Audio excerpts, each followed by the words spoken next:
तुम यहीं रुकना, मैं भी आता हूँ। जी सर। नहीं, कोई दिक्कत वाली बात ही नहीं। अरे माफ करना। अरे बुड्ढे, देख के ना चल सकता तू।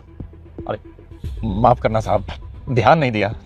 ध्यान तो ऊपर वाले ना दिया जब तू पैदा करा। गरीब की तेगा थोड़ी पीछे होकर बात करी, इतनी बदबू लग रही तेरे में। बात तो थोड़ा तो निकल आता है। चल माफ कर दो ना साहब। लड़का गुस्से में कहता है, आइंदा दिख मत जाना, दफा हो जा यहाँ से। अंकल चुपचाप वहाँ से जाने लगते हैं। सामने ही एक रेस्टोरेंट होता है। वहाँ जाकर वो कहते हैं, साहब एक गुब्बारा ले लो, मुझे बहुत भूख लगी है, खाना खाना है। लड़का बोलता है, मैंने कुछ नहीं लेना है, तेरे कपड़ों से बदबू आ रही है, दफा हो जा यहाँ से। अंकल वहाँ से चुपचाप चले जाते हैं और रेस्टोरेंट के सामने जाकर बैठ जाते हैं। इतने में वही लड़का वेटर को बुलाता है और कहता है, यह जो सामने भिखारी बैठा है, इस भिखारी को बोलो यहाँ से चला जाए। वेटर कहती है, साहब वह हमारी प्रॉपर्टी नहीं है, हम ऐसे किसी को वहां से जाने के लिए नहीं बोल सकते। लड़का बोलता है, अगर यह भिखारी यहां से नहीं गया तो आज के बाद मैं कभी भी आपके रेस्टोरेंट में नहीं आऊंगा। वेटर जाती है और जाकर भिखारी अंकल से कहती है, अंकल जी आप यहां से कहीं और चले जाइए, हमारे कस्टमर को प्रॉब्लम हो रही है। इतने में पीछे से दूसरा लड़का आता है और भिखारी अंकल से कहता है,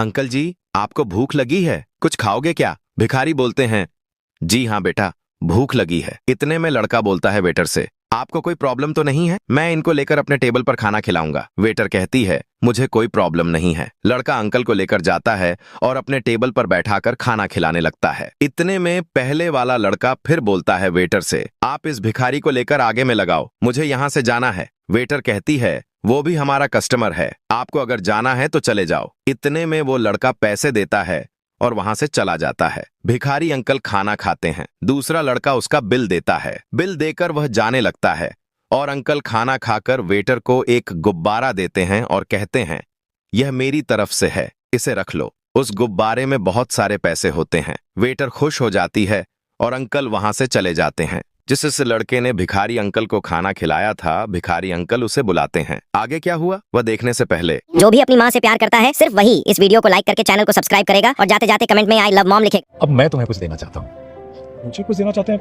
बताइए क्या देना है मुझे। पर अंकल मैं इन बलून का क्या करूंगा? वक्त आने पर सब पता चल जाएगा। अच्छा अपना ख्याल रखना, चलता हूँ।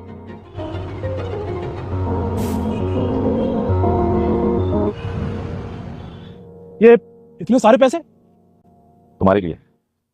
मेरे लिए? पर अंकल आपके पास इतने सारे पैसे हैं तो आप ऐसे गरीब बन के क्यों घूम रहे हो? मैं इस तरीके से टेस्ट लेता हूँ लोगों का और उनकी इंसानियत का भी।